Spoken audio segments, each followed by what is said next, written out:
Hi everyone and happy children's day. आज की video में हम बात करने वाले हैं competitive programming versus web development के बारे में और प्लेसमेंट पर्सपेक्टिव से इन दोनों में से किस पर हमें ज्यादा फोकस करना चाहिए। अब वीडियो की शुरुआत से पहले होप ये है कि हमें पता होगा कि इन दोनों को करने से पहले हमें डेटा स्ट्रक्चर्स और एल्गोरिदम्स करने चाहिए, क्योंकि डेटा स्ट्रक्चर्स और एल्गोरिदम्स किसी भी लैंग्वेज का बेस बनाते हैं, हमारी प्रोग्रामिंग का बेस बनाते हैं। और जो भी अच्छी कंपनीज होंगी प्लेसमेंट्स में सबसे ज्यादा प्रायोरिटी डीएसए को दे रही है। तो अगर आप C++ में डीएसए सीखना चाहते हैं तो ऑलरेडी एक 200 प्लस वीडियोस की प्लेलिस्ट हमने बनाई हुई है। जावा का एक कोर्स चल रहा है, उसके अंदर भी डीएसए अभी शुरू होने वाला है, तो वो आप देख सकते हैं। साथ के साथ अगर आप एक फर्स्ट ईयर स्टूडेंट है तो ऑलरेडी एक ईयर बाय ईयर प्रोग्रामिंग के हिसाब से रोड मैप हमने बताया हुआ है, जिसमें कौन से ईयर में कौन सी चीज हमें कॉलेज के अंदर जाकर सीखनी चाहिए।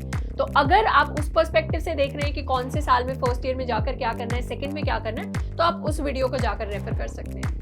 इस वीडियो के अंदर सबसे पहले बात करते हैं कि कंपेटिटिव प्रोग्रामिंग और सॉफ्टवेयर डेवलपमेंट का क्या मतलब होता है।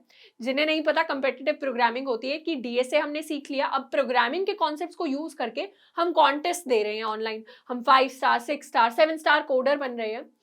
और सॉफ्टवेयर डेवलपमेंट होती है कि वेब डेवलपमेंट, ऐप डेवलपमेंट के कॉन्सेप्ट्स को यूज करके हम प्रोजेक्ट्स बना रहे हैं, हम कुछ प्रॉब्लम सॉल्व कर रहे हैं।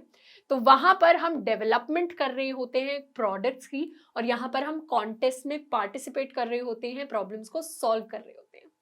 अब कंपेटिटिव प्रोग्रामिंग इंपॉर्टेंट इसलिए है क्योंकि यहाँ पर हम सीखते हैं प्रॉब्लम सॉल्विंग। प्रॉब्लम सॉल्विंग एक बहुत इंपॉर्टेंट एस्पेक्ट है प्रोग्रामिंग का, और जो बड़ी बड़ी कंपनीज होती हैं वो फोकस करती हैं प्रॉब्लम सॉल्विंग पर, इसलिए प्रॉब्लम सॉल्विंग इंपॉर्टेंट हो जाता है। हमने डीएसए तो सीख लिया, लेकिन डीएसए में प्रॉब्लम सॉल्विंग की हमारी जो इंटरनल एबिलिटी है उसको और ज्यादा प्रैक्टिस करने के लिए हम कंपेटिटिव प्रोग्रामिंग करते हैं। और सॉफ्टवेयर डेवलपमेंट का फायदा ये होता है कि यहाँ से हमारे अंदर इंटरेस्ट जागता है कोडिंग के अंदर। इंटरेस्ट क्यों जानता है? क्योंकि हम एक्चुअली देख पाते हैं कि हम जो कोड सीख रहे हैं, हम जो प्रोग्रामिंग लैंग्वेजेस सीख रहे हैं, उसका फाइनल आउटपुट रियल वर्ल्ड में कैसे निकल कर आता है जब हम अपनी वेबसाइट बना लेते हैं, जब हम अपनी ऐप बना लेते हैं। तो इन दोनों के ही फायदे हैं, और अगर हम फर्स्ट ईयर में हैं, सेकेंड ईयर में हैं कॉलेज के, तो डेफिनेटली इन दोनों को हमें एक्सप्लोर करना चाहिए, क्योंकि दोनों के अपने अपने फायदे हैं और दोनों कहीं ना कहीं हमारे काम आ रहे होंगे। अब दोनों को एक्सप्लोर करने का मतलब है कि थोड़ा थोड़ा दोनों को जान लें अगर हमारे पास टाइम है, और एक को मास्टर कर लें अपने इंटरेस्ट के हिसाब से। लेकिन अगर हमारी सिचुएशन वैसी नहीं है और हम चाहते हैं दोनों में से कोई एक ही सीखनी है, एक पर ही फोकस करना है, तो प्लेसमेंट के पर्सपेक्टिव से देखते हैं। प्लेसमेंट के अंदर दो तरीके की कंपनीज आती हैं। पहली होती है हमारी एमएनसीज यानी मल्टीनेशनल कंपनीज, जिनके बड़े बड़े ऑफिसेस होते हैं। इसमें आ सकते हैं हमारी माइक्रोसॉफ्ट, गूगल, फेसबुक, अमेजॉन और भी काफी सारी कंपनीज। और दूसरे तरीके की कंपनीज आती हैं प्लेसमेंट्स में हमारे स्टार्टअप्स यहाँ पर ऐसा नहीं है कि बिल्कुल भी पैसे नहीं देने वाले या यहाँ पर पैकेजेस कम हैं। Startups usually early stage companies होती हैं, तो उनके पैकेजेस भी काफी स्टार्टअप्स के बहुत अच्छे होते हैं, तो उनको हम अंडरमाइन नहीं कर रहे हैं यहाँ पर कहीं से भी। तो ये दो तरीके की कंपनीज आती हैं। अब जो एमएनसीज होती हैं, जो लार्ज कंपनीज होती हैं, वो यूजुअली फोकस करती हैं हमारी प्रॉब्लम सॉल्विंग स्किल्स पर, क्योंकि यहाँ पर उनके पास ट्रेनिंग पीरियड देने के रिसोर्सेज हैं, उनके पास टाइम है चीजें सिखाने का, डेवलपमेंट जैसी।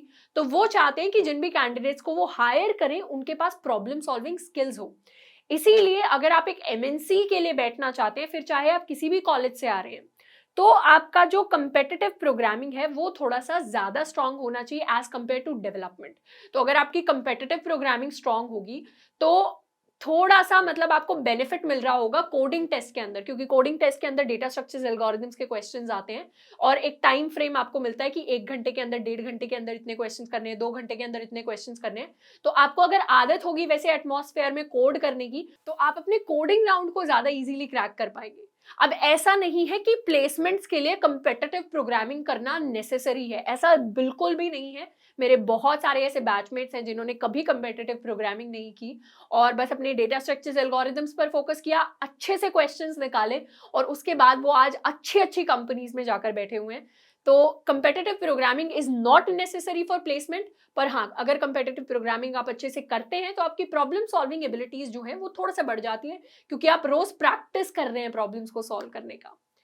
सेकेंड चीज, अगर आप स्टार्टअप्स के लिए जा रहे हैं तो स्टार्टअप्स की डिमांड है कि वहां पर वो लोग आए जिनको एक्चुअली पहले से काम करना आता हो। काम करना आने का मतलब है कि डेवलपमेंट किसी तरीके से, अगर वो स्टार्टअप ऐप बनाता है तो ऐप डेवलपमेंट आती हो पहले से, वेब पर काम करता है तो वेब डेवलपमेंट आती हो पहले से, क्योंकि स्टार्टअप्स के पास इतना टाइम नहीं होता कि वो ट्रेन कर सकें किसी को, बिकॉज वो अपनी ग्रोथ पीरियड में होते हैं, तो जल्दी जल्दी जो टेक वाला सारा काम है वो हो रहा होता है। इसीलिए अगर आपको पहले से कोई स्किल आती होगी तो वो आपके लिए एज अ बोनस पॉइंट काम करेगी। तो अगर किसी स्टार्टअप में काम करना चाहते हैं और आपके रेज्यूमे के अंदर अगर आपने डेवलपमेंट से रिलेटेड जिस चीज पर वो डेवलपमेंट कर रहे हैं, मान लीजिए आप किसी स्टार्टअप में अप्लाई करते हैं जो रिएक्ट टेक्नोलॉजी पे काम करता है और आपके रेज्यूमे के अंदर भी काफी सारे प्रोजेक्ट्स हैं जो रिएक्ट से रिलेटेड है, तो डेफिनेटली उस चीज को as a bonus point, as a plus point देखा जाएगा इंटरव्यूज में, जो हमें फायदा करेगा। तो अगर हम स्टार्टअप्स की तरफ जा रहे हैं तो वहां पर हम डेवलपमेंट पर ज्यादा फोकस करें, अगर एमएनसीज की तरफ जा रहे हैं तो हम कंपेटिटिव प्रोग्रामिंग पर ज्यादा फोकस करें।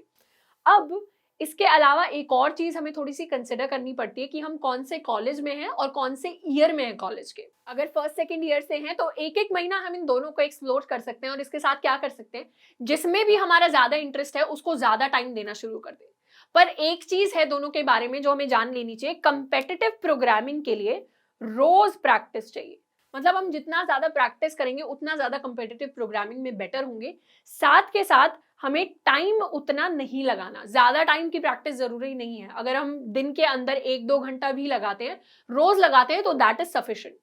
पर वेब डेवलपमेंट या ऐप डेवलपमेंट की बात यह है कि इनमें हमें रोज प्रैक्टिस नहीं चाहिए। हम एक स्पैन ऑफ टाइम, मान लीजिए 1 हफ्ते 2 हफ्ते का टाइम खुद को दे, कोई पर्टिकुलर टेक्नोलॉजी सीखने के लिए, एक प्रोजेक्ट कंप्लीट करने के लिए खुद को 1 महीने का टाइम दे, तो दैट इज सफिशिएंट। तो रोज प्रैक्टिस नहीं चाहिए, पर इसके अंदर टाइम जो है एक साथ में आपको ज्यादा टाइम लगाना पड़ेगा। ऐसा नहीं है कि डेवलपमेंट जो है वो आप दिन में 1 घंटा करिए, अगले दिन 1 घंटा करिए, अगले दिन 1 घंटा करिए, उस तरीके से डेवलपमेंट नहीं चलती। डेवलपमेंट के लिए आपको कॉन्टिन्यूअस काफी सारे दिन चाहिए। तो अगर आपका फोकस जो है वो कंपेटिटिव प्रोग्रामिंग बनने वाला है, तो उस केस में क्या करें, रोज कंपेटिटिव प्रोग्रामिंग प्रैक्टिस करें और अपने वीकेंड्स का जो टाइम है, 3-4 दिन का टाइम जो है, अपने फ्राइडे सैटरडे संडे इस तरीके से टाइम निकाल लें, या बीच में 1 हफ्ता निकाल लें जिसके अंदर आप कोई प्रोजेक्ट कर रहे हो। अब उस प्रोजेक्ट को करने का फायदा ये होगा कि इसको रेज्यूमे में भी डाल पाएंगे। आप सिर्फ कंपेटिटिव प्रोग्रामिंग नहीं कर रहे होंगे, आपके रेज्यूमे में डेवलपमेंट भी होगा।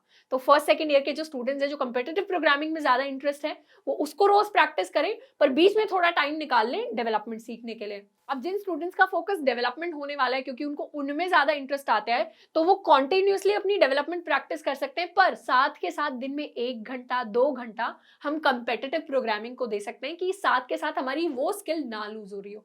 तो फर्स्ट सेकंड ईयर के जो स्टूडेंट्स हैं वो दोनों को इस तरीके से प्रैक्टिस कर सकते हैं।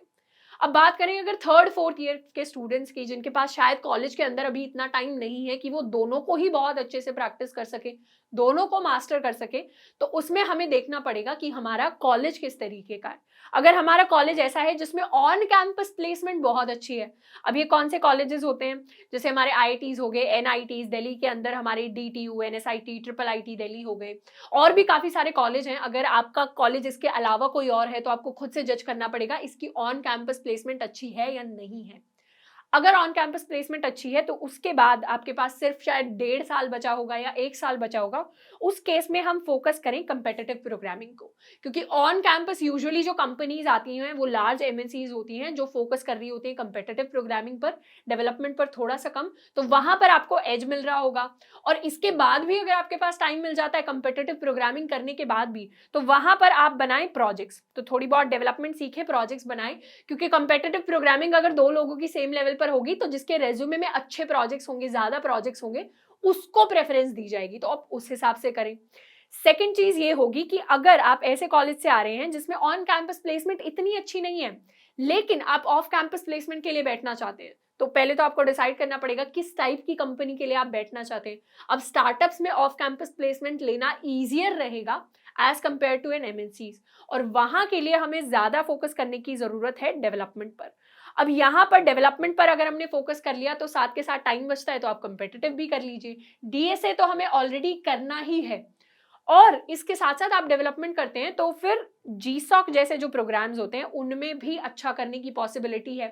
आप अगर अपने थर्ड ईयर में हैं और इंटर्नशिप इतनी लार्ज एमएनसीज में नहीं लग रही है, तो फिर आप क्या करिए, आप अच्छा खासा डेवलपमेंट करिए थर्ड ईयर के अंदर, और फिर जीसॉक में अप्लाई करिए अपने थर्ड ईयर के एंड में, जीसॉक के प्रोग्राम में पार्टिसिपेट करिए, अपने रेज्यूमे को बेटर करिए, और अगले साल अच्छी कंपनीज में जो है अपना सबमिशन दीजिए, एप्लीकेशन दीजिए एंड डेफिनेटली उस चीज़ को as a plus point consider करेंगे। अब ऐसा नहीं है कि ऑफ कैंपस में हमने किसी स्टार्टअप में प्लेसमेंट ली तो हम लाइफ लॉन्ग वहीं काम कर रहे होंगे। मोस्टली सॉफ्टवेयर इंजीनियर्स क्या करते हैं, वो एक कंपनी में 1-2 साल काम करते हैं और उसके बाद स्विच करते हैं टू अ बेटर कंपनी।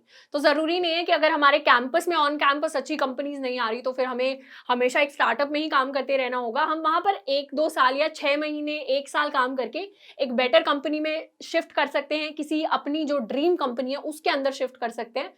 और साथ के साथ ये जो स्टार्टअप्स होते हैं इनका सबसे बड़ा फायदा ये होता है कि टैग पर इतना ज़्यादा फोकस नहीं किया जाता when it comes to development.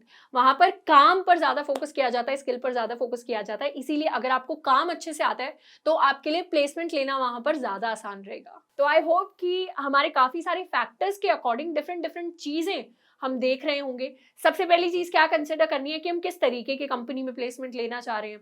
दूसरी चीज़ क्या कंसिडर करनी है, हम कौन से ईयर में हैं। और तीसरी चीज़ क्या कंसिडर करनी है कि हमारा जो कॉलेज है उसके अंदर ऑन कैंपस कंपनीज ज़्यादा आ रही हैं, अच्छी आ रही हैं, या फिर हमें ऑफ कैंपस प्लेसमेंट ज़्यादा लेने की ज़रूरत है। आई होप कि आज का वीडियो हमें हेल्पफुल लगा होगा। आज के लिए इतना ही, मिलते हैं नेक्स्ट वीडियो में। Till then keep learning and keep exploring.